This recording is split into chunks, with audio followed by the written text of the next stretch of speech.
¿Qué se necesita para nacer de nuevo? Por Paul C. Young.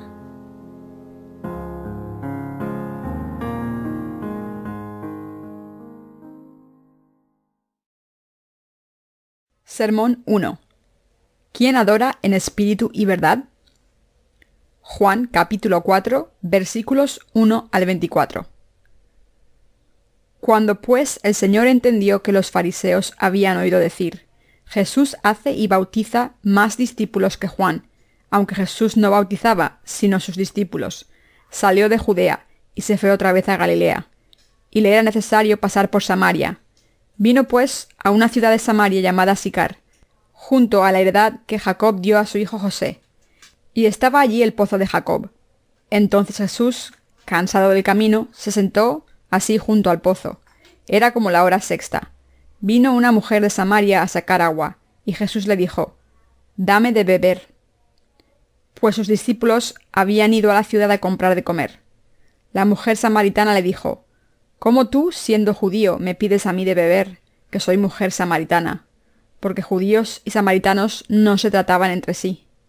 Respondió Jesús y le dijo: «Si conocieras el don de Dios, y quién es el que te dice: dame de beber, tú le pedirías, y él te daría agua viva». La mujer le dijo: «Señor, no tienes con qué sacarla, y el pozo es hondo. ¿De dónde, pues, tienes el agua viva? ¿Acaso eres tú mayor que nuestro padre Jacob, que nos dio este pozo, del cual bebieron él, sus hijos y sus ganados?» Respondió Jesús y le dijo: «Cualquiera que bebiere de esta agua volverá a tener sed, mas el que bebiere del agua que yo le daré no tendrá sed jamás, sino que el agua que yo le daré será en él una fuente de agua que salte para vida eterna». La mujer le dijo: «Señor, dame esa agua para que no tenga sed, ni venga aquí a sacarla». Jesús le dijo: «Ve, llama a tu marido y ven acá». Respondió la mujer y dijo: «No tengo marido». Jesús le dijo: «Bien has dicho, no tengo marido, porque 5 maridos has tenido, y el que ahora tienes no es tu marido. Esto has dicho con verdad». Le dijo la mujer: «Señor, me parece que tú eres profeta.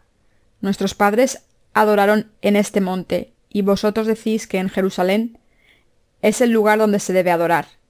Jesús le dijo: «Mujer, créeme, que la hora viene cuando ni en este monte ni en Jerusalén adoraréis al Padre. Vosotros adoráis lo que no sabéis, nosotros adoramos lo que sabemos, porque la salvación viene de los judíos. Mas la hora viene, y ahora es, cuando los verdaderos adoradores adorarán al Padre en espíritu y verdad, porque también el Padre tales adoradores busca que le adoren. Dios es espíritu, y todos los que le adoran, en espíritu y en verdad, es necesario que adoren». ¿Qué significa tener fe para adorar a Dios en espíritu y verdad? Hoy me gustaría explicarles lo que significa esto. El Señor dijo: «Dios es espíritu, y los que le adoran en espíritu y en verdad es necesario que adoren». Juan 4:24. Esto significa que debemos ser movidos por el Espíritu Santo cuando adoramos a Dios, es decir, ser movidos por Dios mismo. ¿Qué tipo de fe se necesita para adorar a Dios en espíritu y verdad?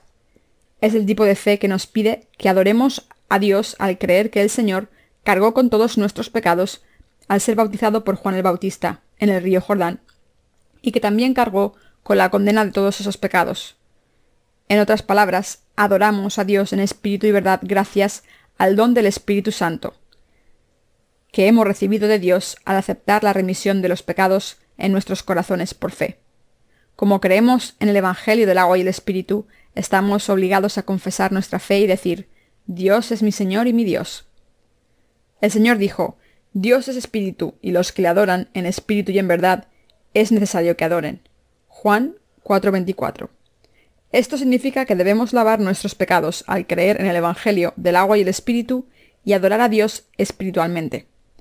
En otras palabras, el Señor nos está diciendo que adoremos a Dios a través de nuestra fe en el Evangelio del agua y el Espíritu. Leamos Mateo capítulo 3, versículos 13 al 17, para entender cómo podemos adorar a Dios de esta manera. Este pasaje describe qué ocurrió cuando Jesús fue bautizado. Voy a leerlo. Entonces Jesús vino de Galilea a Juan al Jordán, para ser bautizado por él.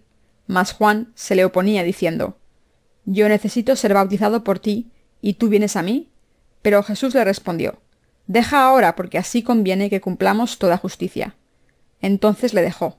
Y Jesús, después que fue bautizado, subió luego del agua. Y he aquí que los cielos le fueron abiertos, y vio al Espíritu de Dios, que descendía como paloma, y venía sobre él. Y hubo una voz de los cielos que decía, Este es mi Hijo amado, en quien tengo complacencia. Aquí vemos que Jesús fue al río Jordán. Antes de esto, Juan el Bautista había estado predicando y gritando al pueblo de Israel, Arrepentíos, raza de víboras, volved a Dios, el día de su juicio está cerca, y el hacha está puesta en la raíz de los árboles. Quien no vuelva a Dios de todo corazón, será cortado y arrojado al fuego. Así que arrepentíos de corazón, volved a Dios. Jesús fue a Juan el Bautista y le pidió que le bautizase, pero Juan el Bautista se negó al principio diciendo, ¿Cómo me pides que te bautice yo a ti, cuando yo soy quien necesita ser bautizado por ti? Para Juan esto era inconcebible. Los dos significados del bautismo administrado por Juan el Bautista. Hay dos tipos de bautismo que Juan el Bautista administró. El primero es el bautismo del arrepentimiento, por el que llamó a todo el mundo a volver a Dios. Y el segundo es el bautismo de Jesús, a través de que el Señor cargó con los pecados del mundo para siempre. Este es el bautismo a través del que Juan el Bautista pasó todos los pecados del mundo a Jesús de una vez por todas. Al principio, Juan el Bautista se negó a bautizar a Jesús diciéndole, yo necesito ser bautizado por ti, ¿pero tú vienes a mí? Sin embargo, Jesús le dijo, permíteme hacer ahora, pues conviene así que cumplamos toda justicia. Esto significa que era la justicia de Dios que Jesús cargase con los pecados del mundo para siempre, al ser bautizado por Juan el Bautista, y salvar a toda la raza humana de sus pecados. Sin embargo, muchos cristianos no entienden completamente este pasaje de las Escrituras, así que dicen, ¿dónde dice la Biblia que nuestros pecados fueron pasados a Jesús cuando fue bautizado por Juan el Bautista?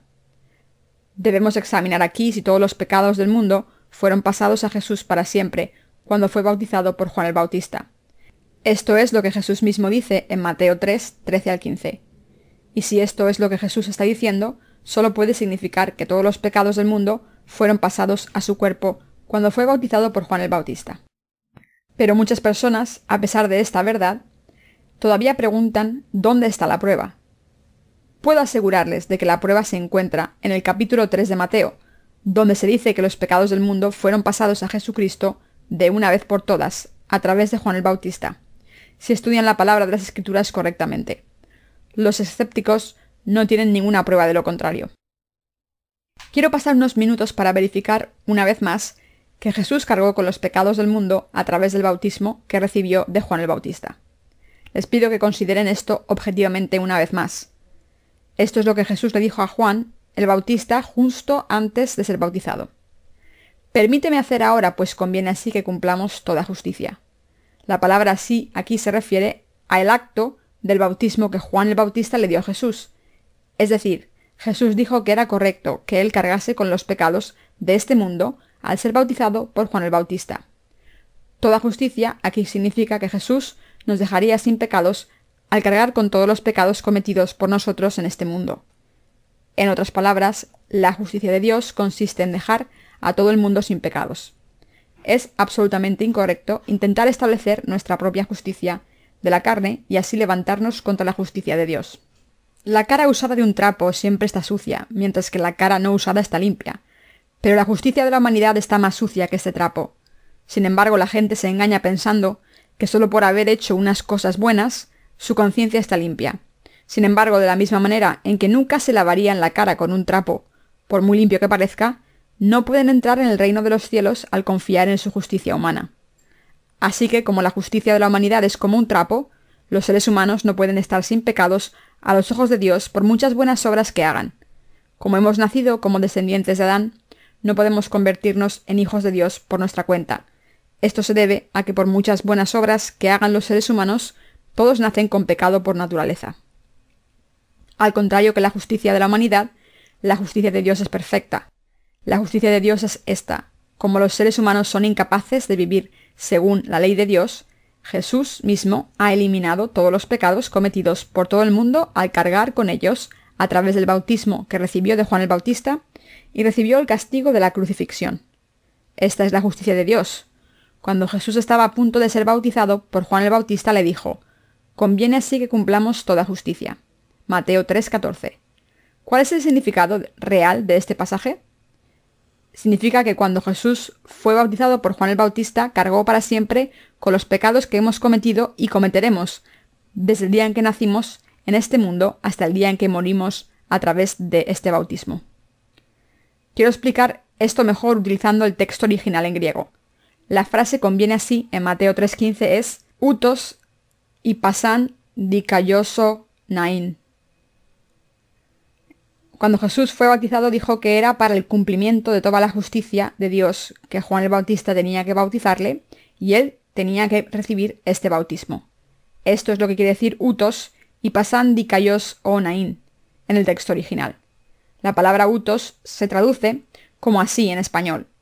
Significa de esta manera, de la manera más adecuada y de ninguna otra manera. La siguiente palabra, diakoios o nain, significa lo más correcto. Esto no es mi propia interpretación, sino que está escrito en griego, que es uno de los idiomas más claros.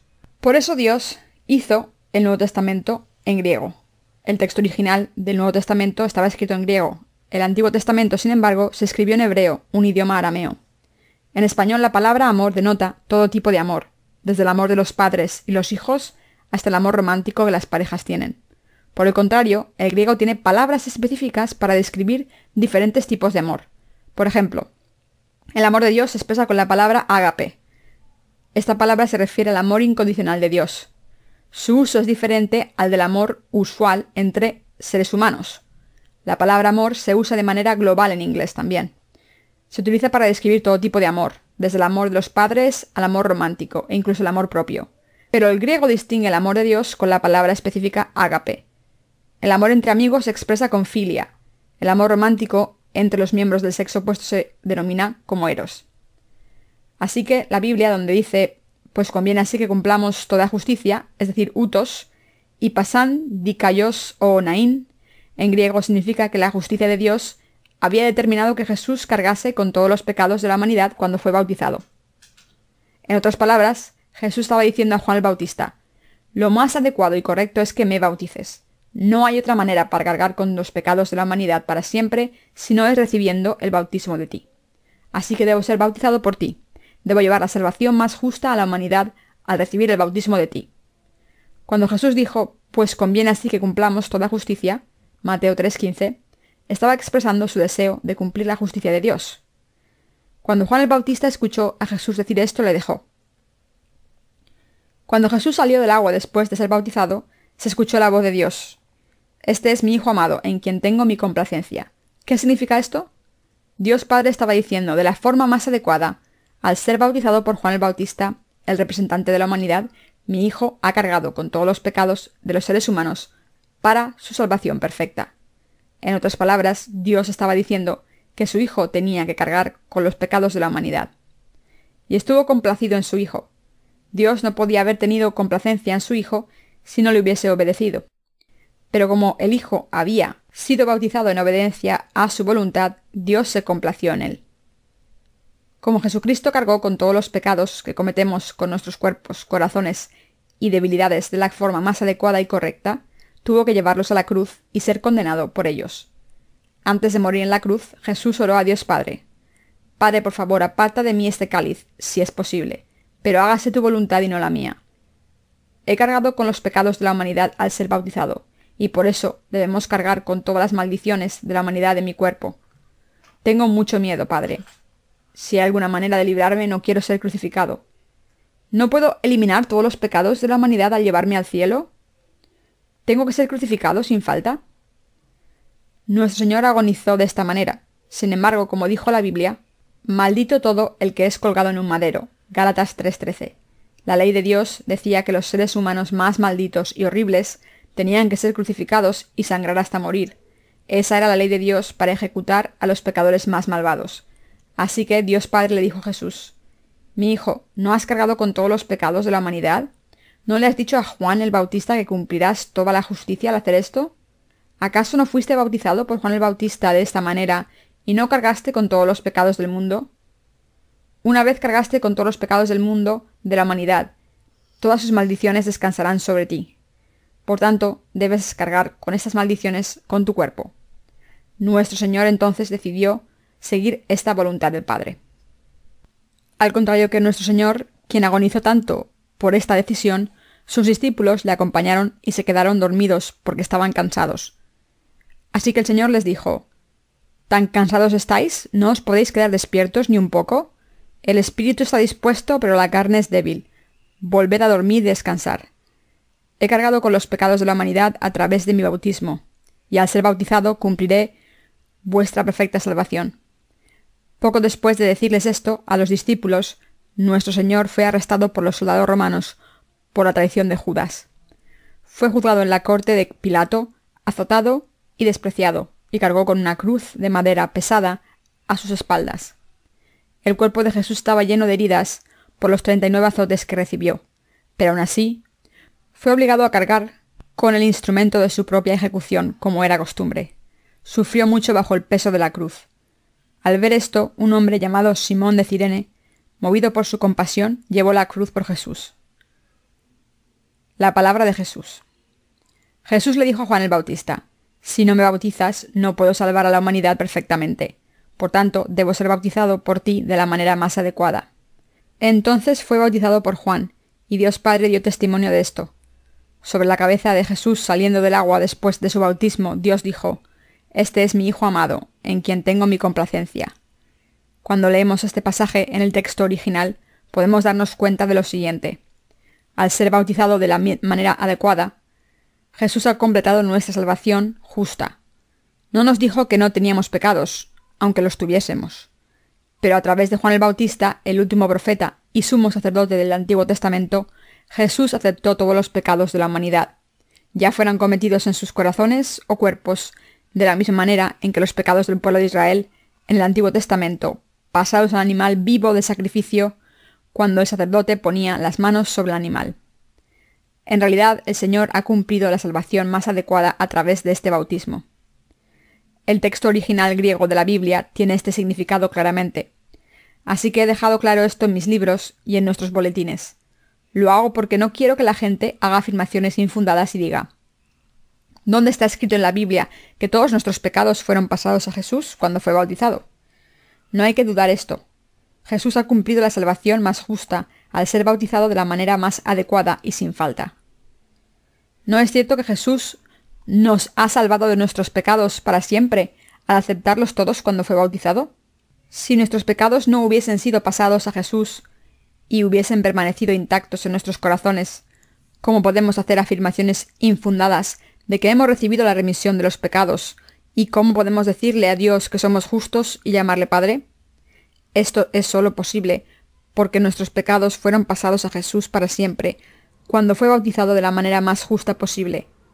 Podemos creer verdaderamente en Jesús como nuestro Salvador y recibir el Espíritu de Dios Padre. Por eso, podemos obedecer el mandamiento del Señor y adorarle en espíritu y verdad.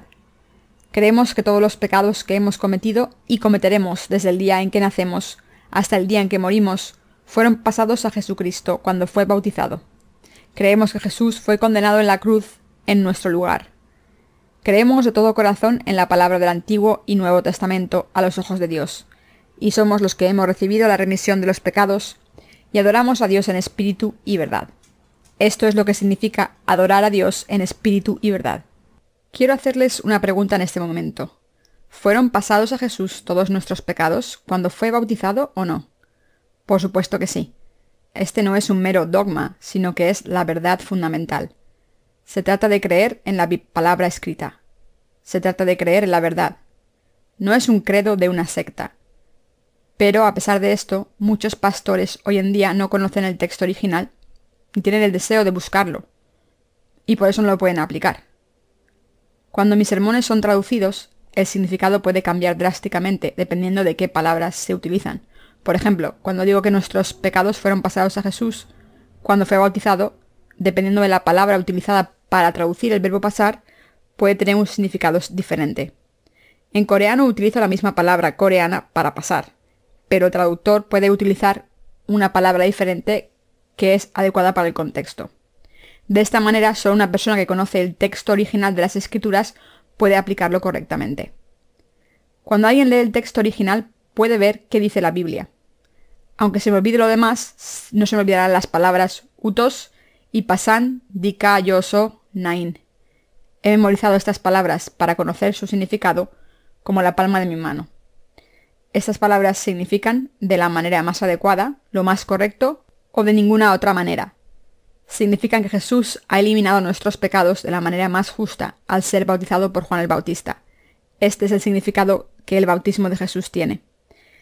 Y a través de este bautismo, todos nuestros pecados fueron pasados a Jesús, y al creer en esto hemos llegado a nuestra verdadera salvación. Por eso Jesús dijo en el capítulo 4 de Juan: Dios es espíritu, y los que le adoran deben adorarle en espíritu y verdad. Los que han recibido la remisión de los pecados al creer en el bautismo de Jesús, y los que se han convertido en hijos de Dios al recibir el don del Espíritu Santo en sus corazones, pueden adorar a Dios en espíritu y verdad. Dios se deleita en aceptar la adoración de estas personas. Busca a los que adoran de la manera correcta.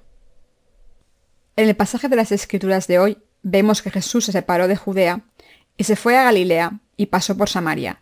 En aquel entonces, Samaria era la región que había experimentado muchas invasiones enemigas en Israel, desde Babilonia a Siria. Así que las mujeres en Samaria habían sufrido mucho por estas invasiones extranjeras, de la misma manera en que muchas mujeres coreanas sufrieron bajo el dominio colonial japonés. Como resultado, los habitantes de Samaria no pudieron mantener su linaje judío puro. Hay varias naciones en el mundo que hasta el presente dicen ser étnicamente homogéneas y puras, pero en realidad esto no es cierto. De cualquier manera, Jesús fue a Galilea solo al pasar por esta región de Samaria. De camino llegó a la ciudad de Sicar, donde estaba el pozo de Jacob a mediodía. Esta era la hora más calurosa del día. Cansado del viaje, Jesús se sentó junto al pozo, y una mujer de Samaria fue al pozo a sacar agua bajo el sol abrasador. Entonces Jesús le pidió agua a esta mujer. Los discípulos habían ido a la ciudad a comprar pan, y por eso Jesús estaba solo cuando la mujer de Samaria fue al pozo. Debemos ponernos en la situación de esta mujer. Había ido al pozo pensando que no habría nadie, pero había un hombre joven sentado junto al pozo. Y este hombre le dijo: «Dame agua». La mujer entonces le dijo: «¿Cómo eres tú, siendo judío, que me pides agua a mí, una mujer de Samaria?» Jesús le dijo: «Si conocieras el don de Dios y quién es el que te dice, dame de beber, tú le pedirías y él te daría agua viva». Juan 4:10. La mujer le dijo a Jesús: «¿Cómo vas a darme agua cuando tú eres el que me has pedido agua? ¿Tienes un cubo? Ni siquiera tienes un cubo. ¿Cómo me vas a dar agua? No tiene sentido lo que dices». Encontramos este suceso en Juan capítulo 4, versículos 11 al 14. La mujer le dijo: «Señor, no tienes con qué sacarla, y el pozo es hondo. ¿De dónde, pues, tienes el agua viva? ¿Acaso eres tú mayor que nuestro padre Jacob, que nos dio este pozo, del cual bebieron él, sus hijos y sus ganados?» Respondió Jesús y le dijo: «Cualquiera que bebiere de esta agua volverá a tener sed, mas el que bebiere del agua que yo le daré no tendrá sed jamás, sino que el agua que yo le daré será en él una fuente de agua que salte para vida eterna». La mujer hablaba con bastante confianza, ya que le dijo a Jesús: «Señor, dame esa agua para que no tenga yo sed, ni venga aquí a sacarla». Juan 4:15. Dicho de otra manera, hubo una discusión entre Jesús y esta mujer junto al pozo. «Dame agua», le pidió Jesús a la mujer. «¿Cómo eres que tú, un judío, me pides agua?», contestó la mujer. Jesús le dijo: «Si me hubieses pedido agua sabiendo quién soy, te habría dado agua viva». La mujer dijo: «¿Cómo vas a darme agua si tú no tienes un cubo?». Jesús le pidió a la mujer que le trajese a su marido. Las primeras rondas fueron un empate. En la tercera ronda Jesús estaba contra la pared, pero en la cuarta ronda Jesús le dijo a la mujer que fuese a buscar a su marido. La mujer estaba sorprendida y dijo: «No tengo marido». Jesús le dijo entonces. Respondió la mujer y dijo: «No tengo marido». Jesús le dijo: «Bien has dicho, no tengo marido, porque 5 maridos has tenido y el que ahora tienes no es tu marido. Eso has dicho con verdad». Juan 4, 17 y 18. La mujer pensó para sí misma: «Lo sabe todo sobre mi vida pasada y mis maridos anteriores, y el sexto hombre con el que vivo no es mi marido. Ahora se había acabado la discusión. La mujer aceptó su derrota y le dijo a Jesús al final: «No eres un hombre ordinario, sino un profeta. Dios ha enviado a sus profetas al pueblo de Israel de vez en cuando. Como lo sabes todo sobre mí, está claro que eres un profeta». En aquel entonces la mujer había tenido 5 maridos y ahora vivía con el sexto hombre. Cuando el Señor le dijo que el hombre con el que vivía no era su marido, le dijo: «Eres un profeta. ¿Cómo lo sabes todo sobre mí? Tienes razón». Jesús dijo aquí que el hombre con el que vivía la mujer de Samaria no era su marido. Esto implica que su verdadero marido era Jesucristo. En la Biblia, el marido suele ser Jesucristo. Aunque la mujer había vivido con 6 hombres diferentes, ninguno de ellos era su verdadero marido. ¿Qué significa esto? En este mundo hay muchas personas que creen que el dinero es su marido y su Dios. Piensan que el dinero es su marido y su Dios. Pero este dinero no puede ser el Dios de nadie. El dinero no dura para siempre. Viene y se va. En vez de protegernos, puede arruinarnos. Cuando la gente acumula riquezas, normalmente busca la fama. Para estas personas, la fama se convierte en su marido y están dispuestas a arriesgar sus vidas para conseguir la fama que buscan. La búsqueda incorrecta de la fama. Incluso los cristianos buscan la fama por muchas razones inválidas. Por ejemplo, había un teólogo que ni siquiera creía en la divinidad de Jesús. Este teólogo fue a prisión por ser cristiano y al final fue martirizado por Jesús. Pero su razón por el martirio era completamente inválida. Entregó su vida para defender su reputación como teólogo, pensando: «Soy un teólogo. He sido amenazado de muerte por mi fe en Jesús, pero si evito el martirio perderé mi reputación como teólogo. Así que para defender mi honor debo aceptar mi martirio». Los líderes de la iglesia primitiva, que aprendieron directamente de los 12 apóstoles, los discípulos de Jesús, son los padres de la iglesia. Algunos de estos padres de la iglesia, como Origen, negaron la divinidad de Jesús, pero incluso estas personas fueron martirizadas para defender su propia reputación. Estas cosas ocurren todo el tiempo. Durante la guerra de Corea hubo un hombre llamado Chudal Bae, quien fue ejecutado por los soldados de Corea del Norte por negarse a obedecer sus órdenes. Los soldados de Corea del Norte, después de ocupar la aldea de Bae, tomaron prisioneros o mataron a los propietarios de las tierras, mientras que perdonaron la vida de los arrendatarios. Como agricultor arrendatario, la vida de Bae fue perdonada. Sin embargo, cuando los soldados de Corea del Norte escucharon que Bae no trabajaba los domingos por su fe cristiana, quisieron probarle. Así que un domingo le pidieron a Bae que barriese el patio, pero él se negó diciendo que no podía trabajar en un día santo. Los soldados de Corea del Norte se rieron de su creencia, diciendo que Dios no se iba a enfadar solo porque barriese el patio una vez. También le amenazaron de muerte si no seguía sus órdenes. Aún así, Bae se negó a obedecerles. Los soldados se enojaron con la desobediencia de Bae y lo ataron a un árbol y le dijeron: «Esta es tu última oportunidad. Si barres el patio, podrás vivir otro día, pero si no lo barres, morirás hoy. ¿Qué eliges?». Pero Bae se negó y al final los soldados lo mataron. Después de su muerte, la congregación de su iglesia lo nombró diácono póstumo, alabándole por haber sido martirizado y haber entregado su vida para santificar el domingo. Este joven murió una muerte sin sentido para obtener fama solamente. Después de todo, ¿importa que comamos, echemos una siesta y barramos el patio en domingo? El domingo nos enseña a defender nuestra fe en que el Señor ha eliminado todos nuestros pecados. Nos enseña a creer que Dios ha eliminado todos nuestros pecados y a creer en este Evangelio. La palabra de Dios debería ser siempre interpretada espiritualmente, nunca literalmente. Si guardamos el domingo estrictamente, no podremos ni utilizar la electricidad. Después de todo, el Antiguo Testamento dice que todo el mundo en la casa, siervos y siervas e incluso el ganado debe descansar en el Sabbat. Muchos teólogos coreanos murieron durante la guerra de Corea para guardar el Sabbat. La iglesia presbiteriana Kosin en Corea tuvo muchos mártires, y antes de ella estaba la Asamblea General de la Iglesia Presbiteriana en Corea. En estas denominaciones, incluso los laicos fueron martirizados por el Sabbat. Así que en Corea, las denominaciones que se enorgullecen de guardar el Sabbat incluyen la Iglesia Adventista del Séptimo Día y la Iglesia Presbiteriana de Jaegun en Corea. Los creyentes de la Iglesia Presbiteriana de Jaegun en Corea no hacían fuego los domingos. Pensaban que era escandaloso que saliese humo de la chimenea los domingos. Pero Aún así comían. Utilizaban electrodomésticos eléctricos para cocinar. Lo único que les importaba era que nadie viese humo salir de la chimenea. La iglesia presbiteriana de Koryeopa salía de la iglesia presbiteriana de Yaegun en Corea, recibió su nombre porque afirmaba tener la fe antigua, y de ahí salió otra denominación denominada Iglesia Presbiteriana de Habdongpa, por su llamada a la unidad.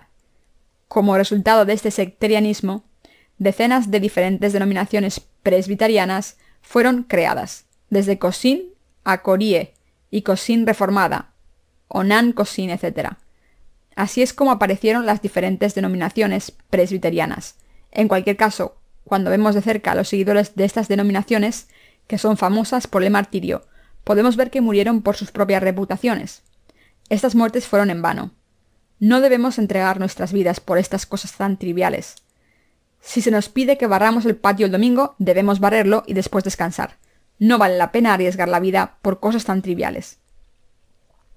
Algunos estudiantes de seminario estudian mucho para convertirse en pastores famosos, pero algunos de ellos mueren de cansancio antes de graduarse. Esto se debe a que buscan la fama. Algunas personas arriesgan sus vidas por la fama, mientras que otras las arriesgan por dinero. Estas personas intentan servir a Dios con fama y dinero. Algunas personas siguen a Soka Gakkai, un movimiento religioso nuevo de Japón, y quieren cantar el nombre del Lotus Sutra cuando el sol se levanta por el este, creyendo que esto les dará prosperidad.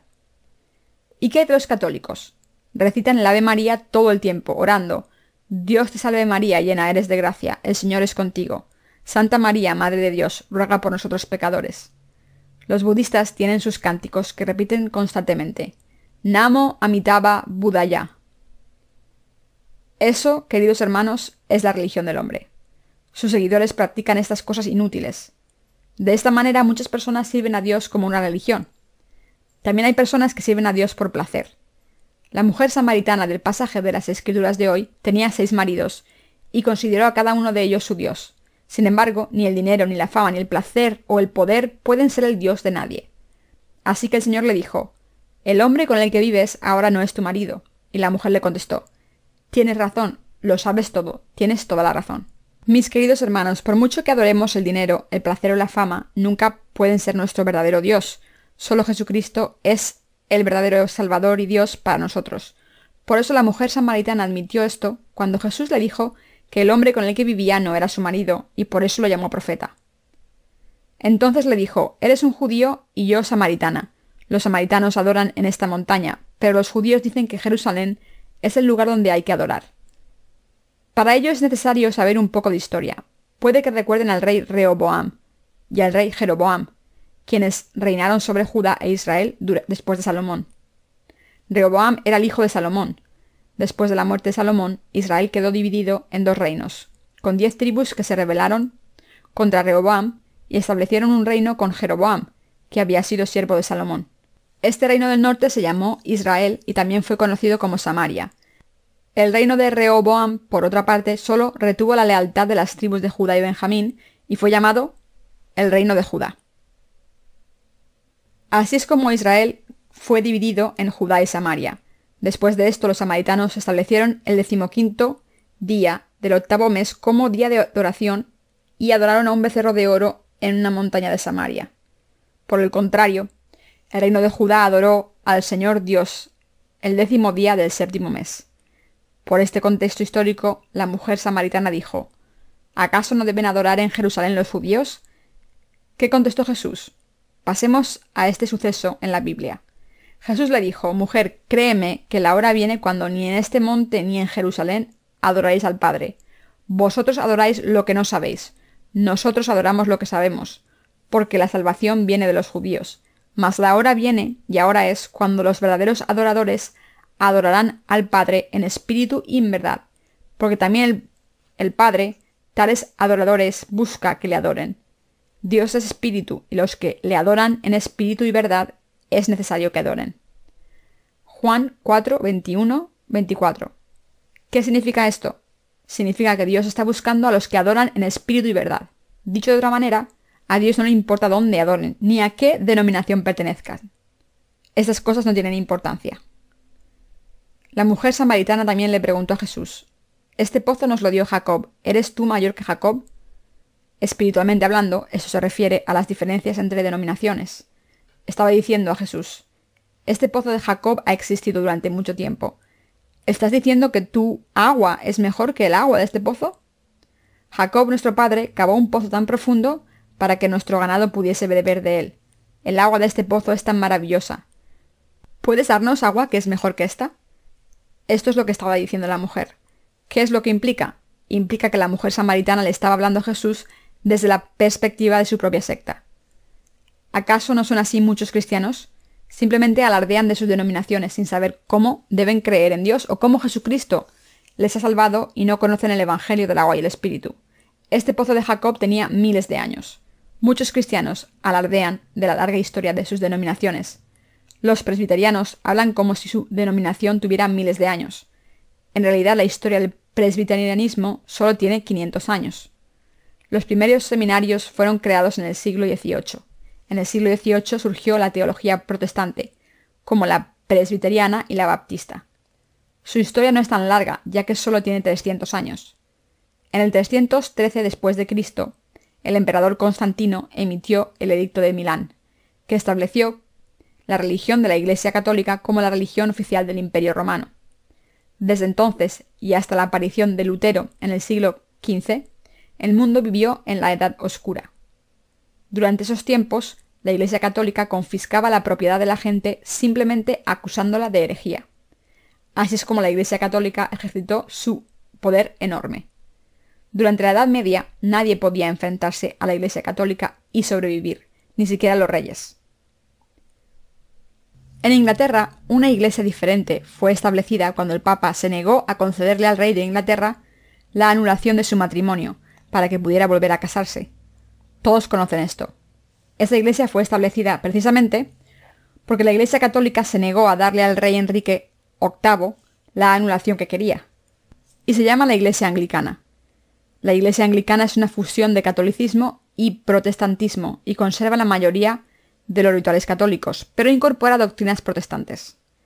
Hay otro grupo de iglesias protestantes, conocidas como la Iglesia Reformada, que fueron mucho más radicales en su rechazo del catolicismo. ¿Qué importa lo antigua que sea la historia de su denominación? ¿Qué importa lo profundo que fuese el pozo de Jacob? Por muy profundo que fuese el pozo de Jacob, toda el agua que la gente sacaba de él se acababa y después volvían a tener sed. El agua que sacaban para el día se acababa al final del día. No tenían otro remedio que volver al pozo el día siguiente. Esta agua tenía que sacarse día tras día. Lo mismo ocurre con las denominaciones. Por muy arraigadas que estén en la historia y tradición, sus doctrinas humanas no pueden saciar la sed de los corazones de la gente. No pueden dar la verdadera agua de vida. Solo los que tienen la palabra de nacer de nuevo, del agua y el Espíritu, la palabra de Jesús, pueden obtener el agua de la fuente de la vida eterna. En otras palabras, alcanzamos nuestra salvación finalmente y obtenemos el agua eterna solo cuando recibimos la remisión de los pecados al creer de corazón que Jesús cargó con todos nuestros pecados de la manera más adecuada y justa a través de su bautismo y que los ha eliminado con su muerte en la cruz. No deben alardear de sus denominaciones. La mujer samaritana en el pasaje de las Escrituras de hoy alardeó de su sectarismo. Pero cuando Jesús le dijo que le daría el agua de la vida eterna y que nunca tendría sed si bebía de esta agua, le pidió que se la diera. Entonces el Señor le dijo que la llevase a su marido. La condición previa de recibir la remisión de los pecados. Para recibir la remisión de los pecados, primero deben darse cuenta de que son pecadores. Y también deben darse cuenta de que lo que han conocido, creído y seguido hasta ahora no era el verdadero Dios. Deben creer que Jesucristo solamente es su Dios y su Salvador. Aunque el Señor quiera darles la remisión de los pecados y la bendición de nacer de nuevo del agua y el Espíritu, no puede hacerlo si no saben si han encontrado a Dios o no. Si han encontrado a Dios, entonces no necesitan encontrar la manera de buscarlo de nuevo. Lo que quiero decir es que los que han recibido la remisión de los pecados una vez no tienen que recibirla de nuevo. La remisión de los pecados solo se recibe una vez. Su efecto dura para siempre. Cuando escuchan la palabra de Dios, se convierte en una fuente que nunca se vacía. Todos los pecados que hemos cometido con nuestra carne fueron pasados a Jesús. ¿Seguimos siendo pecadores o estamos sin pecados? Por supuesto que estamos sin pecados. Todos los pecados que cometen en este mundo fueron pasados a Jesús. Esta es la razón por la que podemos adorar a Dios en la verdadera fe. Los creyentes del Evangelio del agua y el Espíritu podemos adorar a Dios ahora por la verdadera fe. Como Jesús tomó todos nuestros pecados para siempre, a través de su bautismo, no tenemos más pecados. Se ha convertido en nuestro verdadero Salvador. Por tanto, si quieren recibir la verdadera remisión de los pecados de Jesús, primero deben darse cuenta claramente de qué tipo de pecado han heredado de sus padres y de que son pecadores que no pueden evitar pecar todo el tiempo en este mundo. El Señor le dijo a la mujer samaritana: «Trae a tu marido». «No tengo marido», dijo la mujer. «Tienes razón, has tenido 5 maridos y el hombre con el que vives ahora no es tu marido», dijo Jesús. La mujer lo admitió y dijo: «Tienes razón». Mis queridos hermanos, puede que hayan vivido en este mundo confiando en el dinero, la fama, el placer, la religión o en sí mismos. Pero, ¿les han salvado estas cosas? ¿Han eliminado sus pecados con el dinero? ¿Ha eliminado sus pecados el poder? No, por supuesto que no. Ni el dinero, ni la fama, ni el poder, ni la religión, ni ustedes mismos pueden salvarse. Estas cosas no pueden salvarles de sus pecados. Ni el dinero ni la fama les pueden dar la salvación. Deben darse cuenta de que por mucho dinero que ofrezcan a la iglesia o templo, este dinero no puede eliminar sus pecados, aunque donen todas estas posesiones que tienen. El dinero no puede ser su Dios. El dinero no puede ser su Salvador. Pero a pesar de esto, muchas personas piensan que el dinero es todo lo que necesitan. Incluso en la muerte, la gente piensa que necesita dinero. Fíjense en cómo se celebran los funerales hoy en día. Cuestan miles o decenas de miles de dólares, como si un ataúd caro o una lápida opulenta importasen para su destino final. El que vayan al cielo o al infierno no tiene nada que ver con el dinero. No tiene nada que ver con sus posesiones materiales. No tiene nada que ver con su placer ni con su fama. No tiene nada que ver con ustedes tampoco. Solo pueden ir al cielo si creen en Jesús, en su bautismo y su cruz. Por mucho poder que tengan, no pueden entrar en el reino de los cielos con su propio poder. Cuando el presidente Park Chung-hee murió, representantes de varias religiones, incluyendo el budismo, protestantismo y catolicismo, fueron al funeral y se turnaron para orar por él. Esto se hizo para que por lo menos una de las deidades recibiese a Park en la otra vida. Sin embargo, cierto pastor dio un sermón que decía: «Cosecharás lo que siembres». Muchos coreanos le aplaudieron por decir esto. El presidente Park fue un dictador y mató a mucha gente durante su dictadura. Así que la gente decía: «Park ha matado a mucha gente, es justo que él también sea ejecutado». En vez de ser un día de consuelo, se convirtió en un día de condena. Entonces, un sacerdote católico encendió incienso y lloró: «Santos, oremos por esta alma. Santo Padre, intercede por esta alma». Cuando estuve hospitalizado vi muchos rituales iguales.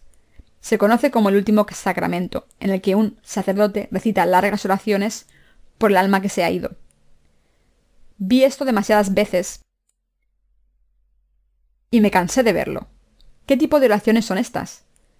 Piden a los santos que están en el cielo que oren a Dios Padre por el alma de la persona que está muriendo, para que sea librada del infierno. De eso se trata la religión. Pero por muchas oraciones fervientes que se ofrezcan, ¿puede esta religión salvar a alguien? ¿Nos salva el dinero? ¿Nos salva la fama? ¿Nos salva el poder? ¿Nos salvamos a nosotros mismos? No, nada de esto puede salvarnos, pero muchas personas piensan que pueden alcanzar la salvación al confiar en sus propios medios. En realidad, estas creencias dan risa. Está escrito en Juan capítulo 4, versículos 18 y 19. Jesús le dijo: «Ve, llama a tu marido y ven acá». Respondió la mujer y dijo: «No tengo marido».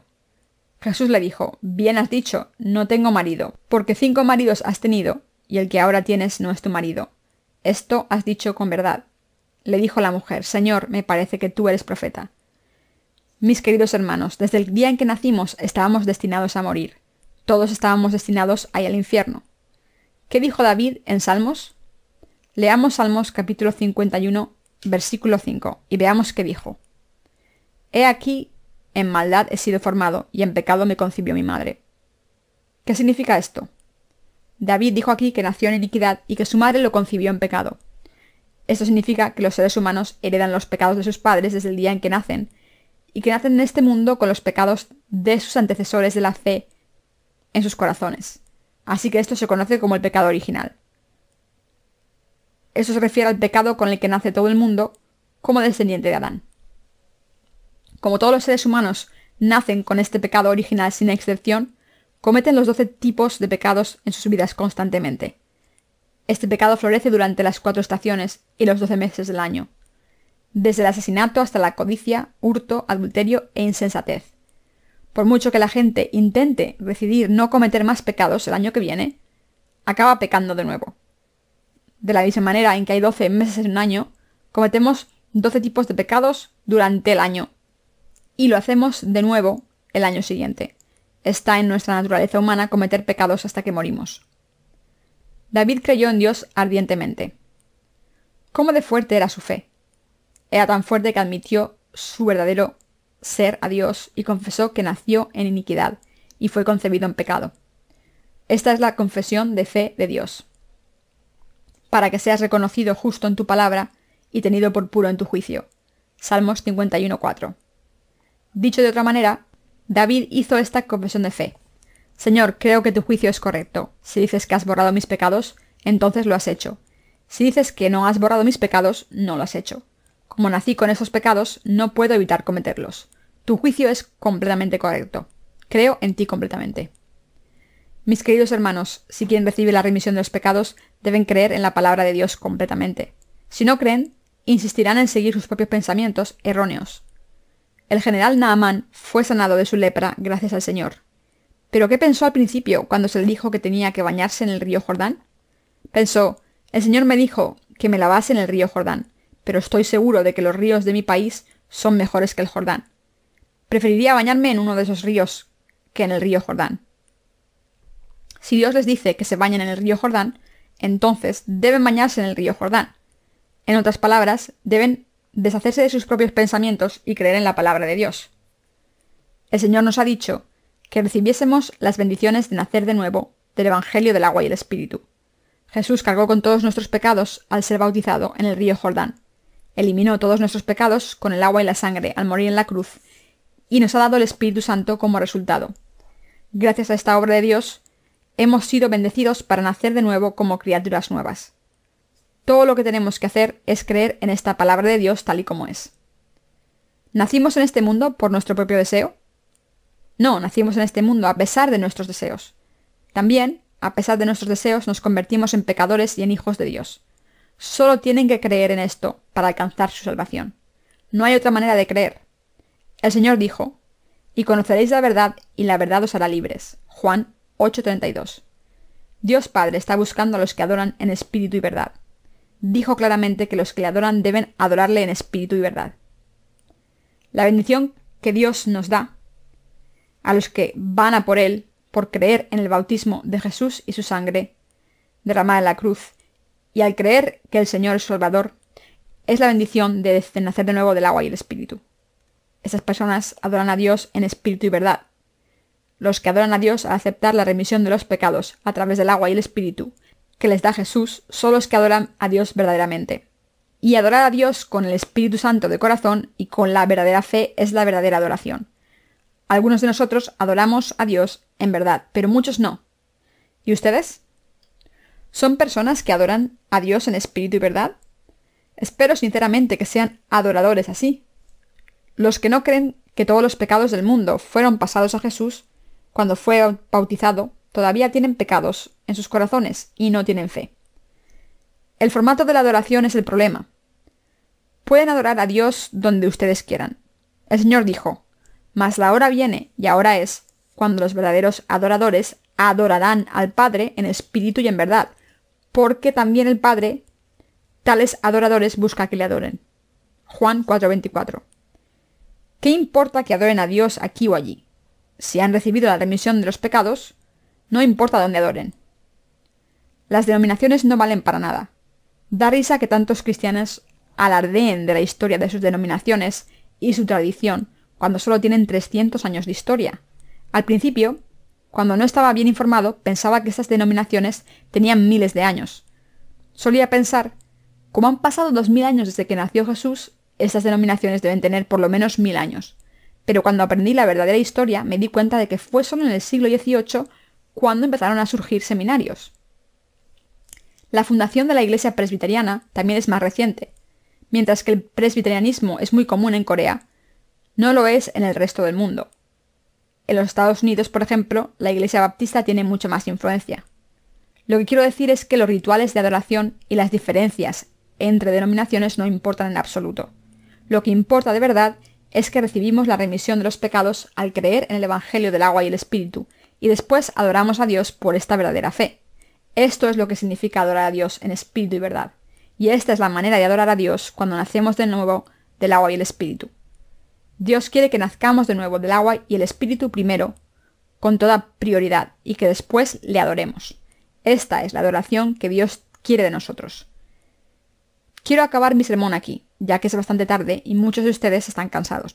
Estoy seguro de que entienden el mensaje principal del sermón de hoy sin que predique más. Gracias a Jesús podemos adorar a Dios en espíritu y verdad. Le doy gracias a Dios desde el fondo de mi corazón por permitirnos adorarle en espíritu y verdad. Estoy agradecido porque a través de su bautismo Jesús cargó con todos los pecados que cometemos en este mundo con nuestra carne. Estoy muy agradecido porque cargó con todos los pecados que cometemos de corazón. Todos los pecados que hemos cometido por nuestras debilidades fueron pasados a Jesús. Como resultado, no tenemos pecados. Somos justos. Aunque todavía tenemos debilidades, estamos sin pecados. Doy gracias a Dios por convertirnos en personas justas.